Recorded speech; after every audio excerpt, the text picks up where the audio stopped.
오늘 말씀의 제목은 그래서 한번 따라하실까요? 주 안에서 같은 마음을 품어라. 반드시 주 안에서 어떤 마음을 품어라? 같은 마음을 품어야 돼. 같은 마음. 몸은 달라. 몸은 각자가 다 다르지만 우리의 마음은 반드시 같은 마음을 품어야 같이 갈 수 있어요. 같은 마음을 품어야 서로를 바라볼 때 소중하고 귀하고, 같은 마음을 품어야 내가 상대를 향하여 배려하고, 같은 마음을 품어야 같은 방향을 가고, 같은 말을 하고, 같은 행동을 하고, 같이 기뻐하고, 같이 감사하고. 믿으십니까? 오늘 그래서 말씀의 제목은 주 안에서 같은 마음을 품어라. 오늘 성경 빌립보 4장 1절로 3절에 보면 세 장면이 나와요. 첫 번째 장면은 뭐냐면 바울이 혼자 사역하지 않았다고 그랬잖아요. 그 유럽에 가서 복음을 증거하는데 바울이 혼자 어떻게 사역을 해요? 항상 돕는 사람들이 있었어요. 항상 동역자들이 있었다고. 빌립보에 가서 처음 어떻게 될 줄도 모르고, 야, 이거 어떻게 여기 와서 복음을 전할까? 그리고 다녀보는 거예요. 누가 인도하실 걸 믿고, 성령님이 인도하실 것을 믿고 다니는 거예요.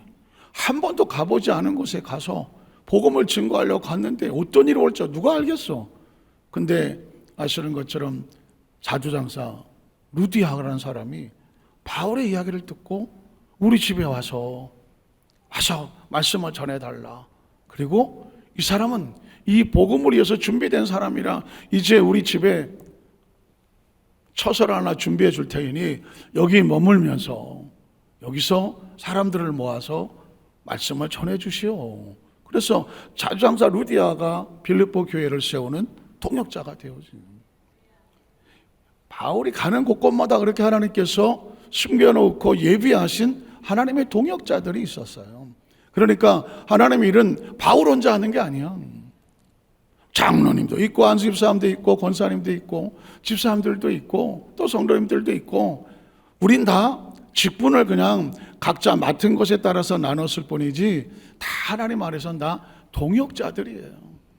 그걸 5달란트가 됐던 2달란트가 됐던 1달란트가 됐던 100달란트가 됐던 1000달란트가 됐던 각자 맡겨진 사명. 달란트가 많을수록 힘이 들까요? 안 들까요? 잘 몰라서 무조건 하나님 나에게 달란트를 많이 달라고 말했지. 왜 나 한 개 주냐고. 저 사람이 나 그냥 이왕 줄 거 한 1000달란트 달라고. 그럼 1000달란트를 주면 야, 나 1000달란트 받았다 막 자랑하고 다닐까요? 아니면 1000달란트를 받았으니까 또 몇 달란트를 남겨야 돼요? 1000달란트를 남겨야 돼요. 혹시 이런 말 들어보셨어요? 왕이 되려고 하는 자는 반드시 그가 써야 될 왕관의 무게를 이겨낼 수 있어야 돼요. 왕이 되려고 하는 사람은 내가 왕관을 딱 씌워주면 이야, 내가 드디어 왕관을 썼어. 그러나 이 왕관의 무게를 지탱하지 못하면 왕관에 짓눌려서 못 살아. 한 나라의 대통령도 그 대통령이라는 엄청난 막중한 짐을 지잖아요. 그런데 대통령이 그 짐을 지면 역사에 남는 위대한 지도자가 되지만 그 짐을 지지 못하면 그것 때문에 아픔과 상처가 되잖아요. 달란트도 마찬가지예요. 교회 사명과 직분도 마찬가지예요. 어떤 사람은 왜 나는, 죄송한 표현이지만 왜 나 장로를 안 시켜주냐, 나도 장로 되고 싶다. 되고 싶지. 그러려면 그 장로의 그 사명을 감당할 수 있는 힘이 있어야 될까요? 없어야 될까요? 있어야 되죠. 달란트는 그런 거예요. 그러면 난 아이고, 그러고 나서 보니까 난 $1 받은 게 축복이네. 아유, 나는 홀가분하다. 홀가분한 게 아니라 1달란트도 사명이야. 1달란트도 1달란트를 남기는 사명이 있고 한 달란트를 남기고 나니까 무슨 소망이 생기냐? 하나님, 나에게 한 달란트를 더 주세요. 더 주세요. 두 달란트를 맡고 나서 보니까 5달란트 받을 만해. 하나님 5달러 맡겨주세요. 이 거룩한 소망이 생기는 거죠. 비전이 생기는 거예요. 그래서 여러분 성경에 보니까 뭐라고 말합니까? 착하고 충성된 종아, 네가 지극히 작은 건데 최선을 다해서 또 달란트를 남겼어. 그러면 앞으로 더 많은 것을 너에게 맡겨도 되겠구나. 그리고 주인의 즐거움에 참여할지어다. 저는 우리 여도수 만상교회 성도들이 세상에선 잘 모르겠어요. 하나님 안에선 입을 넓게 열라. 한번 따라 하시죠. 내 입을 넓게 열라. 내가 채우리라.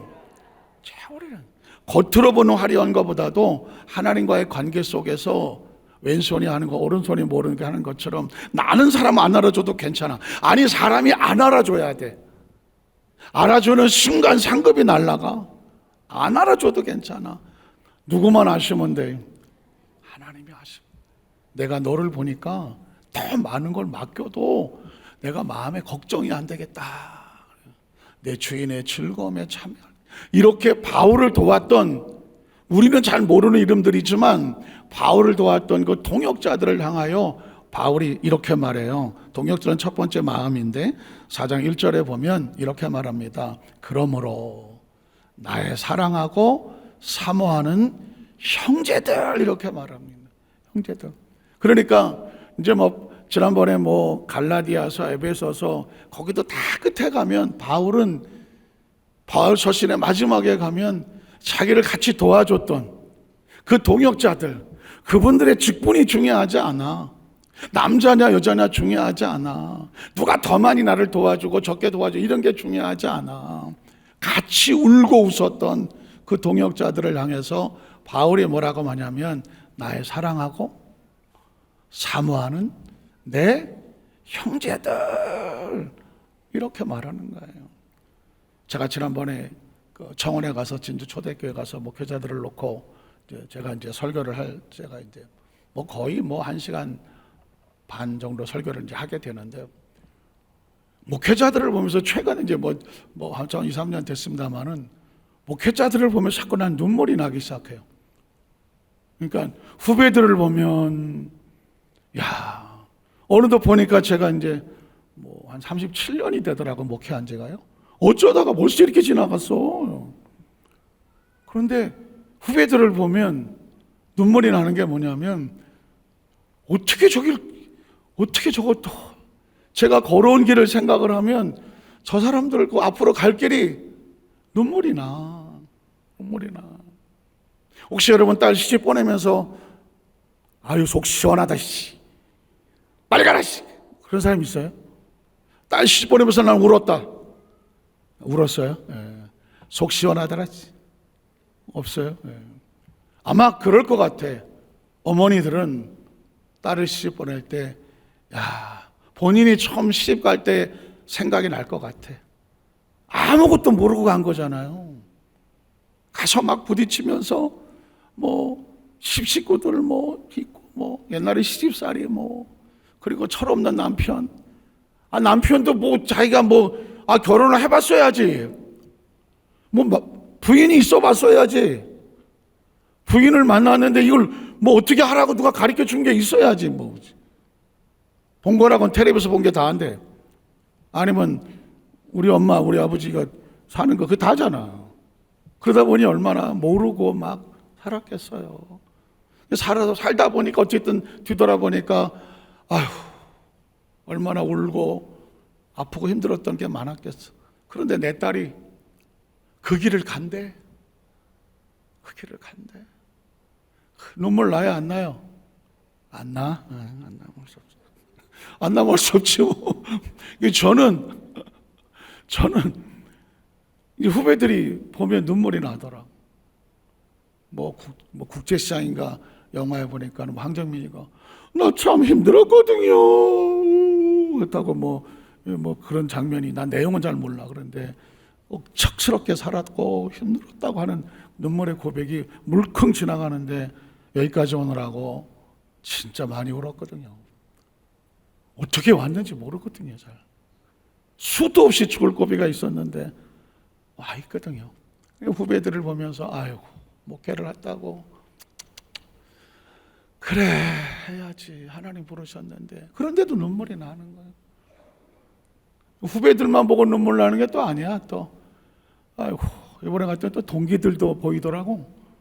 동기들을 보니까 아이고 이 사람들은 어떻게 왔나. 선배들 아이고, 옛날에는 그냥 다 선배인가 보다 그랬더니 갑자기 보니까는 야 저렇게 힘든 고비를 넘겨서 저 나이가 돼서 와 있구나 그러면서 그 삶의 그 모습들이 그냥 훈장처럼 여겨지더라고. 어쩌면 바울이 힘들고 어려운 선교 사역을 하면서 자기를 도왔던 그 동역자들이 한 사람 한 사람 너무 귀하고 감사한 거야. 나의 사랑하고 나의 사모하는 형제들 보고 싶고 고맙고 감사하고 못 참겠어요. 사실은 우리는 서로 간에 피차간에 오늘 저와 여러분 이렇게 있잖아요. 우리 아까 장로님 여기서 우리 안산교회 하나님 안산에 이런 교회를 세워주셔서 하나님 감사합니다 하는데 가슴이 얼컥하더라고요. 오늘 저와 여러분이 한 사람 한 사람 따로 떨어져 있지만 여기서 안산교회에 뭐 담임 목사도 있고 교구장도 있고 장로님들 있고 권사 한수장님 다 있잖아. 우리가 함께 모여서 여기서 안산교회에 공동체를 이루고 있잖아요. 공동체. 우리 혼자 우리 산속에 와서 신앙생활 해보라고 해봐. 그러나 우리가 함께 있어주니까 이게 얼마나 감사한 거예요.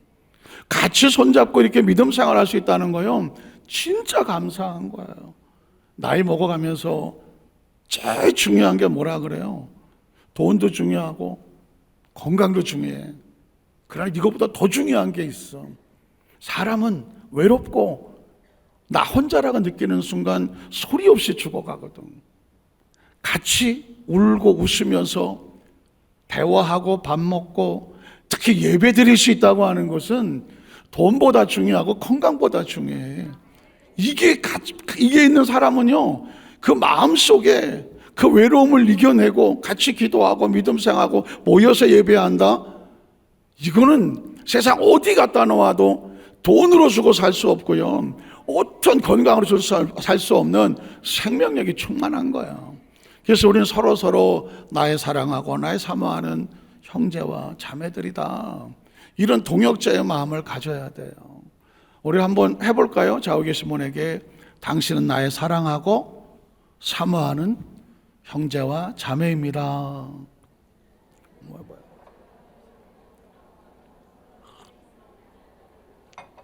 잘 돼요? 안 돼요? 잘 돼요? 안 돼요? 돼요? 여러분 보세요. 여러분 철저하게 개인주의로 살아요. 요즘 옆집에 누가 사는지 잘 몰라요. 신경도 안 쓰고. 그런데 그리스도 안에서 믿음의 공동체에는 서로 봐주면 고마워야 돼요. 감사해야 되고 야 하나님이 특별히 이런 분들을 이 시대 내가 살아가는 시대에 같이 만나게 했구나. 이 시대 여기서 같이 예배드리게 했구나.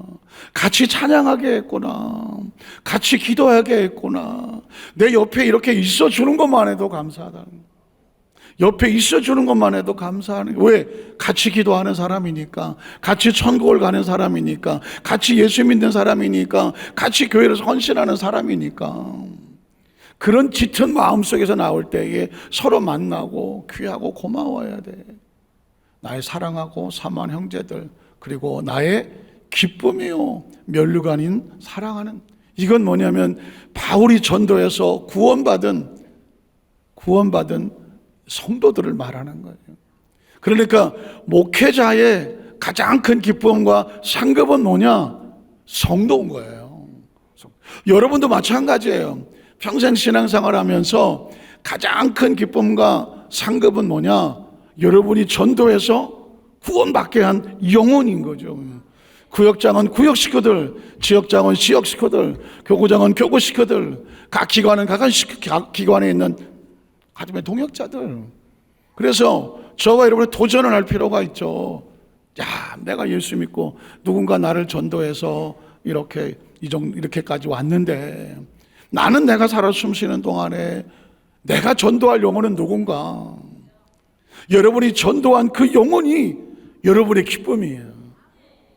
여러분의 기쁨이고 여러분이 상급이야. 상급, 면류관. 다니엘서 12장 3절 기억하십니까? 많은 사람을 옳은 대로 인도한 사람은 하늘에 별같이 빛난다고 해서, 하늘에 별같이 빛난다고. 그게 상급이라고. 그래서 여러분, 여러분의 머릿속에, 의식 속에 우리 가족, 형제와 자매 가운데 아직 구원받지 못한 영혼이 있다고 하면 눈물이, 기도가 필요한 거예요. 그 영혼 건져내야 되잖아. 근데 그 영혼을 건져내는 것은 짐이 아니라 그 영혼을 건져내므라고 눈물을 흘리고 온신하는데 그게 나의 기쁨이 된다니까. 그게 나의 기쁨이 되고, 그리고 하늘에서 하나님 주시는 면류관의 상급이 된다고 하잖아요. 그래서 여러분, 제가 장례식 가끔 가서 그런 예화를 들기도 하는데, 어떤 어머니가 신앙생활 잘 하시다가 이제 임종을 맞았어. 돌아가시갈 때가 돼서 가족들이 다 왔어. 그런데 아들 셋이 있는데 큰아들 붙잡고, 그래 장남 천국에서 만나자. 둘째를 붙잡고, 야 너도 천국에서 만나자. 그런데 막내를 붙잡고는 말을 못 잊어. 눈물만 흘려. 아이고 우리 막내. 근데 그 모습을 보면서 장남하고 차남이 좀 서운한 거예요. 아니 어머니, 그 잘할 때도 맨날 큰아들 작은아들은 제껴놓고 맨날 막내만 그렇게 싸고 도시더니 마지막 떠날 때에 장남한테는 야 천국에서 만나자. 둘째도 천국에서 만나자. 그러더니 막내를 붙잡고는 놓지를 못하니까, 아니 마지막까지 차별하시냐고 어머니. 아 서운하다고. 그랬더니 그 어머니가, 야 큰아들, 너는 하나님을 잘 믿고 있어. 하나님 열심히 하니까 우리 천국에 만날 소망이 있잖아. 둘째 너도 하나님 만날 소망이 있잖아. 얘는 아직도 예수를 안 믿어. 아직도 얘는 예수를 안 믿어. 오늘 헤어지면 내가 이제 눈을 감고 천국 가면 얘를 다시 천국에 만날 수 있을지 없을지 모르겠어. 나는 손을 놓을 수가 없어. 여러분, 그런 거예요. 이 땅은 잠시 있다가 다 떠나잖아요. 여러분 보십시오. 키얼케골이라고 하는 유명한 철학가는 죽음에 이르는 질병이다. 사람은 태어나자마자 죽음으로 달려간다. 죽음을 바라보는 사람은 틀린 말은 안 해요. 태어나자마자 그때부터 카운트다운을 시작하는 거야. 앞으로 살 날이 몇 날 남았나 카운트다운 하는 거예요. 그러니까 사실은 산다는 얘기는 죽으러 간다는 얘기예요. 철학적으로 생각을 하면. 왜? 살아가는 것을 반드시 죽음이 있는데 사는 것만큼 죽음이 가까울까요? 멀을까요? 가까워. 100년을 산다면, 누가 그런 얘기를 했죠. 1년 365일에서 36,500개의 꽃감을 태어날 때 갖고 태어나는 거예요. 그래갖고 하루에 한 개씩 빼먹어. 하루에 한 개씩. 36,500개, 100년 산다는 전제하에서 하루에 한 개씩 빼먹어. 그러면 하루를 산 것만큼 남은 꽃감이 없어지는 거야. 그러니까 여러분, 철학적으로 사고를 해서 살아간다는 얘기는 지금 반대로 말하면 죽어가고 있다는 얘기죠. 사실 우리는 죽어가고 있는 거예요. 뒤집어 말하면. 그런데 그 죽음의 끝을 절망으로 보는 사람은 하루하루 가는 게 두렵고 떨리는 거예요. 아이고 이제 내가 얼마 안 남았구나, 얼마 안 남았구나. 그러나 그 마지막 꽃감을 다 떨어지더라도 새로운 문이 열리는 천국을 바라보는 사람은 내가 천국 갈 날이 얼마 안 남았구나 그러면서 매일 날수를 생각하면서 기쁨으로 기대하는 거거든요. 여기서 제가 어쩔 수 없이 군대 이야기를 끄집어낼 수밖에 없는 게, 군에 가서 말년을 제대를 앞둔 병장들은 한 달 남겨두고 그러면 잠이 안 와요. 왜 잠이 안 와? 빨리 나가고 싶은 생각밖에 없어. 그래갖고 내무반에 가면 지 앞에다가 달력을 갖다 놓고 날짜를 하루 지났다고 이렇게 거 꽃감. 나중엔 그것도 안 되면 쫄병 2등병 하나 들어오면 야 네가 거라. 너 며칠 남았냐? 그러면 3년 남았어. 옛날에 3년씩 하고 그럴 때. 무슨 그럼. 아이고, 나는 그러면 죽겠다. 야, 나 며칠 남았냐? 28일 남았습니다. 그래. 야, 임마, 어제 지났잖아. 27일 남았어. 빨리 걸어. 그러니까. 아주 쫄병들 약 올리는 맛으로 그렇게 하니까. 그 군의 제대를 앞둔 병장들은요, 아이고, 또 하루 남았구나. 또 하루 지나갔구나. 매일 제대복 거기서 깨구리 같은 거 미리 받아갖고 데리고 앉아 있어갖고. 그거 데리고 있어. 데려놓고 말이야. 그것도 잘 보이게 뒤에다 다 보이게 하고.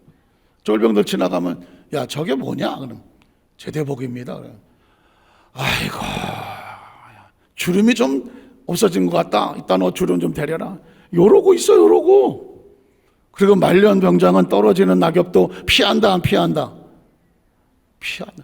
말년에 혹시 어떻게 될까봐 낙엽 떨어져도 피하고.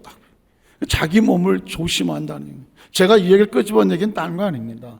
천국이 어떤지를 정말 아는 사람은, 천국을 사모하고 준비하는 사람은요, 하루하루가 의미가 있고 하루하루 가는 게 두렵고 떨리는 것이 아니라 최선을 다하고 하나님 또 하루 원했습니다. 이제 얼마 남았습니다. 얼마 남았습니다. 그리고 설레임으로 기다리는. 그래서 여러분 뭐라고 말해요? 그리스도는 그리스도를 신부를 기다리는, 신랑을 기다리는 신부라고 말하시는 거예요. 전 남자를 잘 모르겠는데 우리 여성 동지들은 결혼 날짜, 결혼식 날짜를 정해놓고 그 날짜를 손꼽아 기다립니까? 나는 기다렸다. 안 기다렸어? 나는 그날이 올까봐 두려웠다. 그것도 아니야. 뭐예요 그러면 다. 솔직히 지금이야 좀 그렇지만 내가 어떻게 저런 인간을 만들어서 고생을 했나, 혹시 그래서 손을 못 드시는가 본데, 처음에 결혼하려고 날짜 정해놓으면 매일매일 기다릴까요? 안 기다릴까요? 기다리겠죠. 그러니까 우리는 준비하고 기다리는데, 그 기쁨이 많은 사람, 선도의 열매가 많은 사람, 그 멸류관의 상급을 기다린 사람은 더욱더 주인이 신랑이 오기를 기다리잖아요. 그래서 10달란트, 5달란트, 또 달란트 남겨주신 종들은 주인이 올 날을 기다려요, 안 기다려요? 기다리죠. 1달란트 남겨놓고 땅속에 처박아 놓고 주인을 기대하지 않는 종은 주인이 오기를 기다려요, 안 기다려요? 오거나 말거나 하시지만, 오거나 말거나. 열심히 있는 사람은요, 주인을 기다립니다. 주인만 기다리네. 주일도 기다려. 주일도 기다린다고. 나는 주일을 기다린다. 이 발음이 잘 안 되나 보지 지금? 주일 예배를 기다린다. 여기 손 안 들면 큰일 난다 이거. 내리셨대. 여러분, 은혜 받은 사람은요, 자꾸 기다려. 하나님의 나를. 은혜가 떨어지면 오거나 말거나 하시네. 어떤 날은 그래, 벌써 주일이야? 벌써 주일이나고? 그래, 왜 이렇게 빨리 가는 거야? 이런 보십시오. 어디에 마음 빼앗기고 있습니까? 기쁨과 면류관이라고 하는 건 바울의 주신 그의 수없이 많은 땀과 눈물의 결산이에요. 저는 우리 여도서 만자교회 성도들에게 이런 소망이 있었으면 좋겠습니다. 하나님, 내게 이런 기쁨을 주셔서 감사합니다. 내가 받을 면류관을 기대하게 하시니 감사합니다. 그래서 어떻게 하라고요? 그 다음 절에 보면은 이와 같이 주 안에 서라. 하나님의 주시는 기쁨과 면류관을 사모하면서 이 천국 신앙으로 무장을 해야 돼요. 천국을. 아까 제가 군대 얘기를 했는데, 이 왜 말년 병장들이 제대하기를 사모할까요? 사회 빨리 나가서 군복을 벗고 싶고 자유롭고 싶은 거예요. 여길 아는 사람은 제대를 사모하고 준비해요. 그런데 그리스도인들에게도 머릿속에 마찬가지예요. 천국을 알고 천국을 배우고 천국을 사모하는 사람은 이 땅에서도 최선을 다하지만 그 천국의 기쁨이 더 소망인 사람은 그 날수를 기다린다니까. 그러니 얼마나 감사하겠어요. 나갈 것을 기대하는 사람은 현실도 감사하고 미래도 감사해. 그렇지만 제가 여러분 한번 말씀드렸지만, 어떤 병장 하나가 저를 찾아와서 상담을 하는데, 제대 날짜가 다가오는데 겁이 나서 두려워서 희망이 없어서 어떻게 될 줄을 모르겠다고. 왜 그러냐 그랬더니 자기는 사회에 나가서 갈 데가 없대요. 부모님도 다 돌아가시고 형제도 없고 막막하대. 그 얘기 듣고 나니까 충격이었어요. 모든 병사들이 제대를 기다리거든요. 얘는 제대를 안 기다려. 토요일만 되면 그냥 술 처먹고 나가 떨어져 갖고요. 왜 그러냐 그랬더니 제대 날짜가 다가오는데 나는 괴롭대. 갈 데가 없대. 그래갖고는 군대 생활을 더 할 수 있는 그런 뭐 어떤 방법을, 안 나갈 수 있는 방법을 가르쳐달라. 한참 그것 때문에 고민했던 기억이 있어요. 천국에 대한 준비가 없고 희망이 없고 나가도 뭘 해야 될지 앞이 캄캄한 사람은 기대가 없어. 기대가 없으니까 여기서도 엉망진창으로 살아. 근데 나갈 소망이 있는 사람은 떨어지는 낙엽도 피해. 조금이라도 위험할 만한 건 하지 않아. 조금이라도 해가 될 만한 건 하지 않아. 어떻게 준비해야 할지를 몸과 마음과 관리를 준비하더라고요. 이게 크리스천이에요. 이와 같이 주 안에 서야 된다. 두 번째는 뭐냐면 주 안에서 같은 마음을 품어라. 이제 빨리빨리 갈게요. 한번 따라하세요. 주 안에서 같은 마음을 품어라. 자, 내가 유오디아를 권하고 순두개를 권하노니, 유오디아와 순두개라는 사람이 바울의 사역을 도왔던, 특별히 어떤 걸 했는지는 정확히 나오지 않지만 바울의 사역을 도왔던 동역자들이었어요. 두 분이 다 여성이었어요. 그런데 문제는 뭐냐면 유오디아와 순두개가 사이가 안 좋아. 다 같이 바울을 도왔던 사람들인데 서로 마음이 갈라져 갖고 다투고 싸우고 나도 안 봐. 혹시 여러분 같이 주회를 하다가 뭐 교구나 구역이나 쪽에서도 같이 크리스찬인데도 불구하고 서로 좀 마음이 안 맞는 사람이 있을 수 있잖아요. 오해할 수도 있고 성격이 좀 안 맞을 수도 있고 또 서로 은사가 달라서 어떤 사람은 자꾸 가리키려고 하고 어떤 사람은 아유 듣기 싫어하고 그냥 막 가만 대비 또 잘하려고 그러는데 그냥 쫓아다니면서 막 맨날 뭐라 그러고 또 어떤 사람은 또 자기 안 알아준다고 또 그러고 어떤 사람은 아이 그 정도 됐으면 스스로 좀 크라고 하고 막 어쨌든 막 구역식과 여러 가지 일이 많이 벌어지잖아요. 그러나 이거는 다 목적이 뭐냐면 하나님 일을 하려고 하는 거잖아. 하나님 하려고 하는 거잖아요. 그러니까 아유 난 이렇게 해야 속이 편하고 난 저렇게 해야 속이 편하다고 할지라도 그래서 서로 자기의 주장을 할 게 아니라 결국 목적이 하나님 나라를 위해서 어떻게 하는 게 좋을까? 그러려면 서로 마음이 달라도 이 마음을 하나가 되려면 누구의 마음을 품어야 돼요? 주님의 마음을 품어야지. 주님께서 뭘 원하시나? 한번 따라하시게. 주님께서 무엇을 원하실까? 저 사람하고 나하고 생각이 전혀 달라. 원하는 것도 다르고 뭐 성격도 다르고 뭐 스타일도 달라. 너는 너대로 해. 난 나대로 할게. 뭐 그럴 수는 있어. 그렇지만 목적이 뭐가 되냐면 나는 나대로 하더라도 하나님 일을 해야 되잖아. 저 사람은 저 사람들 하더라도 하나님 일을 해야 돼. 그런데 결과가 다르면 안 되잖아. 그러려면 어떻게 해야 돼? 나도 주님의 마음으로, 저 사람도 주님의 마음으로. 그래서 결국은 누가 기뻐하시는 일? 주님이 기뻐하시는 일을 해야 돼요. 그래서 오늘 말씀의 가장 중요한 핵심은 뭐냐면 한 마음을 품어라. 주 안에서 같은 마음을 품어라. 같은 마음을 품어라. 이거 같은 마음을 품어야 천국에 같이 가요. 서로 마음이 다르면 천국에 간데 서로 얼굴 보고 어떻게 할 것 같아요?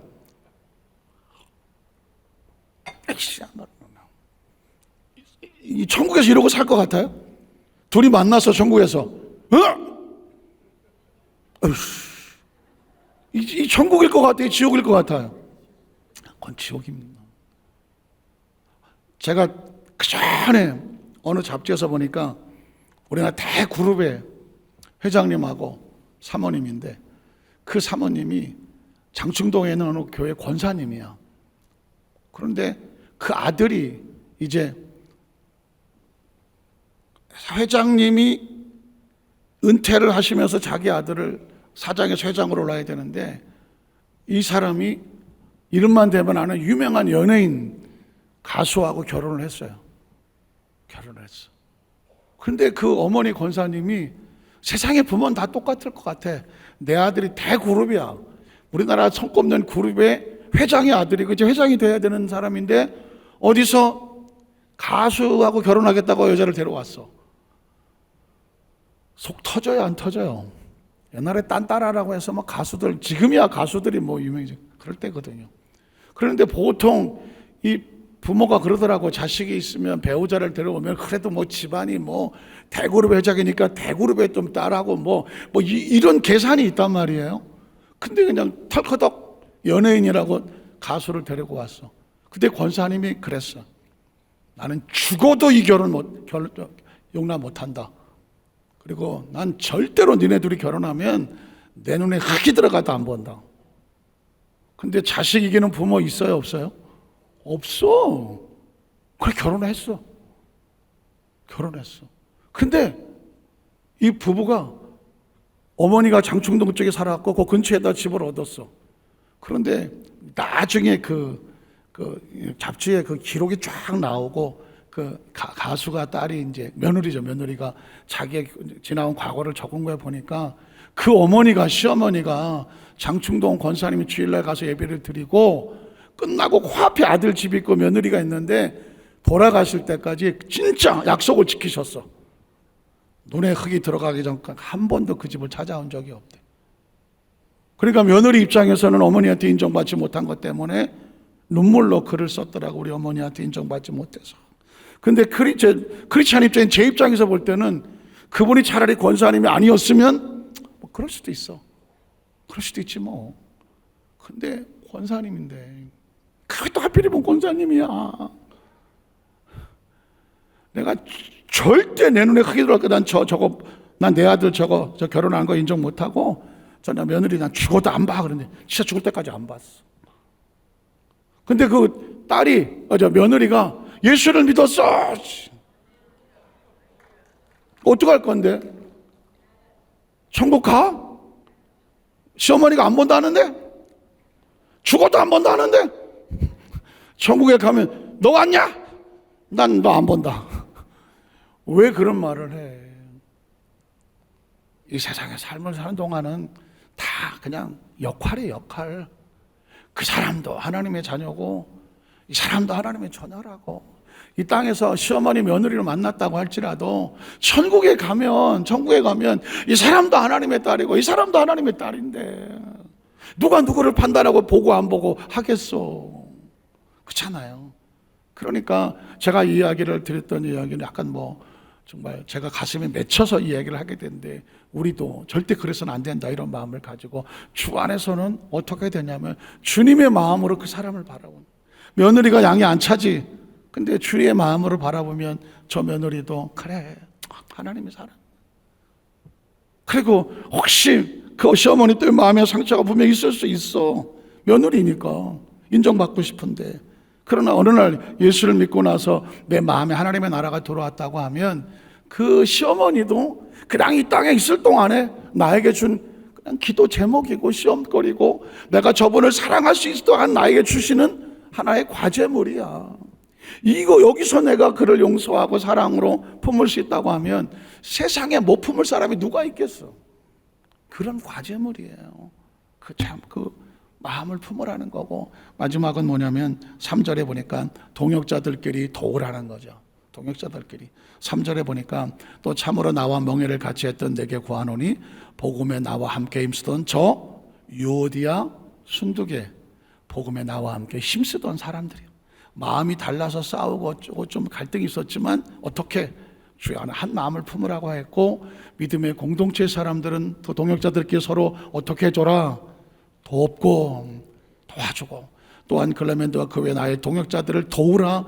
그 이름들이 어디에 있어요? 생명책에 있어. 인간의 갈등이 있고 관계가 좀 힘들다고 할지라도 하나님 다 생명책에 있는 사람들이니까 너희는 그 주 안에 한 마음을 가지고 서로 뭐 해줘라? 도와줘라. 한번 따라, 도와줘라, 도와줘라, 도와줘라. 왜?